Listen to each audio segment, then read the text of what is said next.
మన inner peace YouTube ఛానల్లో awareness ఎరుక జాగృతి సెషన్స్లో ఈరోజు ఎపిసోడ్కి మీ అందరికీ స్వాగతం అండి. మనం లాస్ట్ ఎపిసోడ్లో ఏం తెలుసుకున్నామో గుర్తుంది కదా. మనసు ఎప్పుడు కూడా రెండు వ్యతిరేకమైన వాటి మధ్య ఊగిసలాడుతూ ఉంటుంది. మనసు యొక్క స్వభావం ఇలాగే ఉంటుంది. సో డానిష్ తత్వవేత్త ఎలా జీవించాడు, ఆ మనస్సుని ఆయన ఎలా ఉపయోగించారో తెలుసుకున్నాం. మనస్సు తెలివిగా ఉంటే ఎక్కువ సమస్యలు ఉంటాయా అన్న విషయం కూడా మనం మాట్లాడుకున్నాం. నిశ్చయాత్మకంగా ఎప్పుడు మనం ఉండగలమని, అలాగే మనస్సు అనుమానాలను నమ్మడానికి సిద్ధంగా ఉంటుంది అని కూడా మనం తెలుసుకున్నాం. ఒక కంసాలికి ఉన్న ఒక వింతైన అలవాటు ఏమిటి, అతను మనస్సు అతని మీద ఎలా ప్రభావం చూపించింది అన్నది కూడా మనం డిస్కస్ చేసుకున్నాం. అయితే ఈరోజు దాని కంటిన్యూషన్ ఏమిటో చూద్దాం. ఒకవేళ మన మనస్సు రెండు ధృవాల మధ్య ఊగిసలాడుతూ వేలాడుతూ ఉంటే ఎప్పుడు చేయాలా లేక వద్దా అని అనుకుంటూ ఉంటే మనకు వెర్రి ఎక్కడం తప్పదు అని అనుకున్నాం. మనం మన చపల చిత్తతో వెర్రివారం అయిపోతాం. ఇది జరిగే ముందే, అలా వెర్రి ఎక్కక ముందే మనస్సులో నుంచి బయటకి మనం దూకాలి, గెంతాలి అని అనుకున్నాం కదా. సో అప్పుడు మనసు బయటికి వచ్చేసి, మనం మనసు నుండి బయటికి వచ్చేసి ఆ మనసుని ఒక చూపు చూడాలి. మనసు గురించి జాగ్రత్త పడాలి. దాని వెలుతురు వైపు, దాని చీకటి వైపు, దాని సరైన వైపు, దాని తప్పు అయిన వైపు అన్నిటిని గురించి మనం తెలుసుకోవాలి. ఏ ధ్రువమైనా సరే, అంటే ఎటువైపు మనసుకి ఎటువైపు అయినా సరే దాని గురించి మనం కేవలం జాగృతిలో ఉండాలి. ఆ జాగృతిలో నుంచి రెండు విషయాలు బయటికి వస్తాయి. ఒకటేమిటి అంటే మనం మనసు కాదని మనకు అర్థమవుతుంది. ఇక రెండో విషయం ఏం బయటకు వస్తుంది, ఆ జాగృతికి మనసుకి ఎప్పుడూ ఉండని నిశ్చయాత్మకత అనేది ఉంటుంది. జాగృతికి ఉంటుంది, ఆ నిశ్చయాత్మకత అనేది మనసుకి ఉండదు అని. సో మనస్సు కాదు మనం, ఆ జాగృతే మనం, ఆ జాగృతియే నిశ్చయాత్మకంగా ఉంటుంది అన్న విషయం మనకు అర్థమవుతుందన్నమాట. సో మనసు ప్రాధాన్యంగా అనిశ్చితమైనది కదా, జాగృతి ప్రాధాన్యంగా నిశ్చితం, అవునా?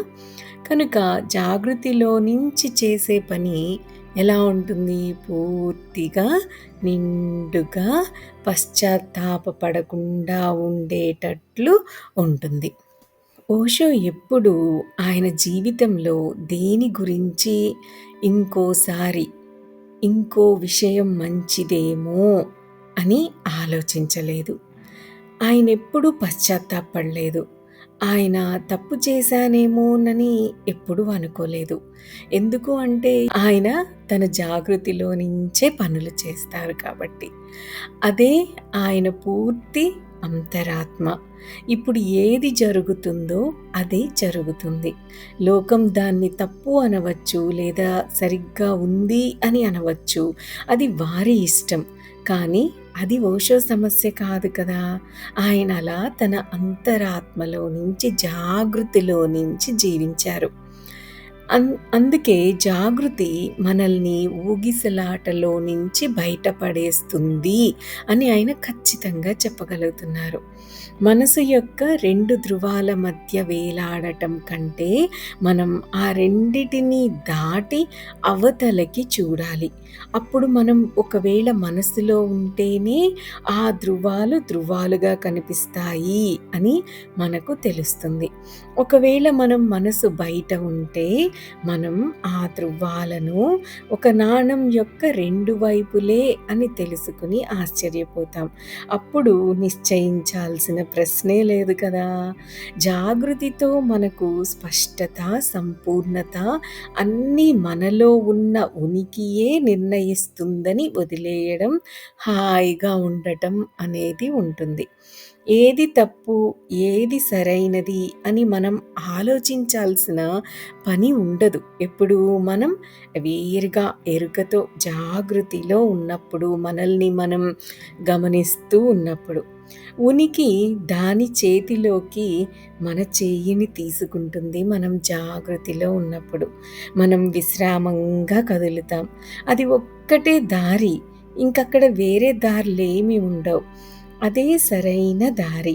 మనమలా విశ్రామంగా కదులుతున్నప్పుడు, నిశ్శబ్దతలో ఉన్నప్పుడు, మన ఉనికి మన చేతిని తనలోకి తీసుకున్నప్పుడు, మనమిక ఆ ఒక్క దారిలో మాత్రమే మనం మానసిక స్వస్థతలో ఉండగలం.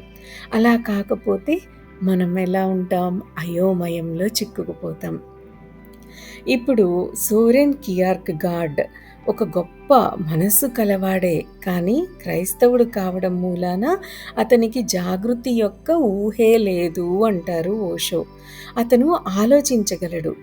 మనం చెప్పుకున్నాం కదా లాస్ట్ ఎపిసోడ్‌లో అతని గురించి. అతను ఆలోచించగలడు. బాగా లోతుగా ఆలోచించగలడు. కానీ అతను నిశ్శబ్దంగా జాగరూకతతో ఉండలేడు. ఆ అభాగ్యుడు ఎప్పుడూ జాగరూకత, సాక్షిత్వం, జాగృతి ఇలాంటి ఏ విషయం గురించి కూడా వినలేదు. అతను విన్నదంతా, తెలిసినదంతా ఆలోచించడమే. అతను తన మొత్తం ప్రతిభ అంతా ఆలోచించడంలోనే పెట్టాడు. అతను అతి గొప్ప పుస్తకాలు రచించాడు. కానీ అతను తన కోసం గొప్ప జీవితాన్ని తెచ్చుకోలేకపోయాడు. అతని బొత్తిగా దుఃఖంలో బతికాడు అంటున్నారు ఓషో. ప్రతి క్షణాన్ని మనం ఎరుకతో గడపాలి. అప్పుడే ప్రతి క్షణాన్ని పూర్తి చేయడం అనేది జరుగుతుంది. ఓషో అంటారు, కలల్లో కనే అవసరం ఎందుకు? మీరు ఎవరో ఒకరిని చంపాలనుకుంటారు. మీరు చంపలేరు. మీరు కలలో అతన్ని చంపుతారు. అది మీ మనస్సుని విశ్రామంగా చేస్తుంది అంటారు. అలా మనం కలలో అతన్ని చంపినప్పుడు, మన మనసు విశ్రామంగా అయినప్పుడు, మార్నింగ్ మనం తాజాగా, తేలిగ్గా అవుతాం. ఎందుకు అంటే, మనం ఆ పని చేసేసాం కదా! కలలో చంపేసాం కాబట్టి అంటారు ఓషో. సో, ఓషో మనల్ని వెళ్ళి చంపేయండి, ఇలా అయితే మీకు కల కనే అవసరం ఉండదు అని చెప్పడం లేదిక్కడ. కానీ దీన్ని గుర్తుంచుకోవాలి అంటున్నారు. అంటే ఒకవేళ మనం ఎవరో ఒకరిని చంపాలని అనుకుంటే, మన గత తలుపులను మూసుకొని, ఆ చంపడంపై ధ్యానం చేసి, ఎరుకతో అతన్ని చంపాలి అని ఇక్కడ ఓషో గారి ఉద్దేశం. ఇక్కడ ఆయన అతన్ని చంపండి అని చెప్పినప్పుడు ఆయన ఉద్దేశం ఒక మనిషిని నిజంగా చంపమని కాదు.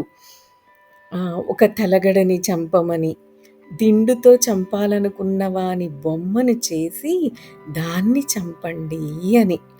సో, ఆ ఎరుకతో ఉన్న ప్రయత్నం, ఆ ఎరుకతో చేసే ధ్యానం మనల్ని గురించిన ఎక్కువ పరిజ్ఞానం మనకే ఇస్తుంది.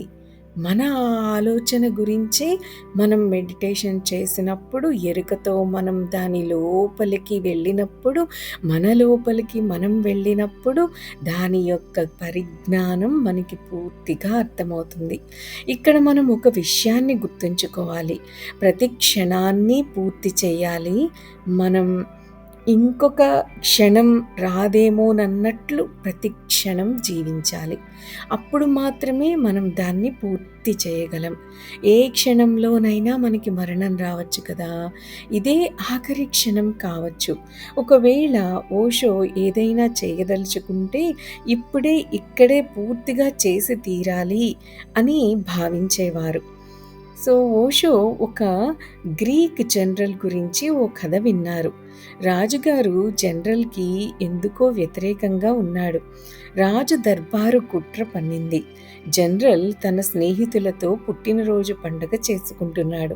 హఠాత్తుగా మధ్యాహ్నం వేళలో ఆ రాజుగారి వార్తాహరుడు వచ్చి జనరల్‌తో అన్నాడు, "క్షమించండి, మీకిలా చెప్పడం చాలా కష్టంగా ఉంది. కానీ రాజుగారు ఈ సాయంత్రం 6 గంటలకి మిమ్మల్ని ఉరితీయాలని నిర్ణయించారు.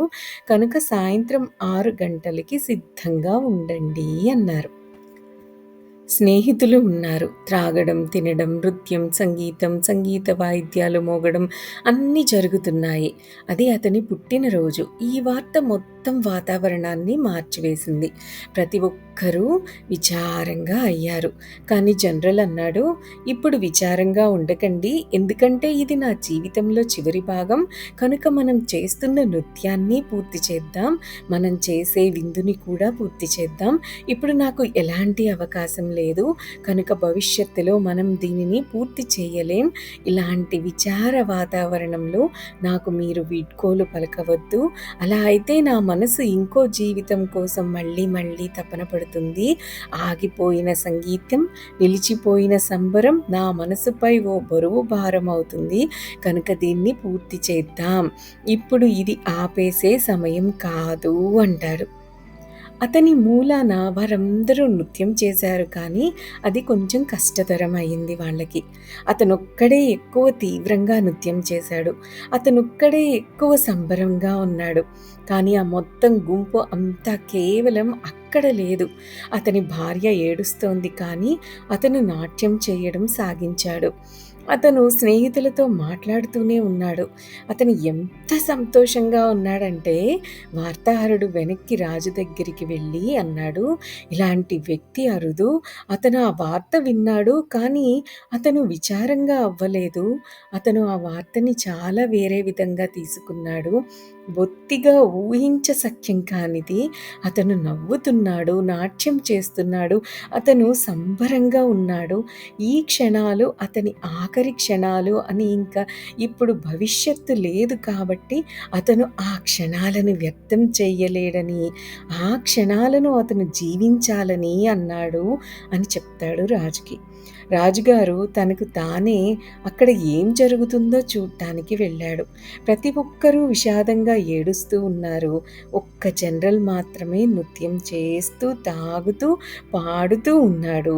రాజుగారు అడిగారు జనరల్‌ని, "నువ్వేం చేస్తున్నావని?" అప్పుడు జనరల్ ఏమంటాడు అన్నది మన నెక్స్ట్ ఎపిసోడ్‌లో డిస్కస్ చేద్దామా? దట్స్ ఆల్ ఫర్ టుడే అండి. Have a great day. Thank you. Thank you. Thank you.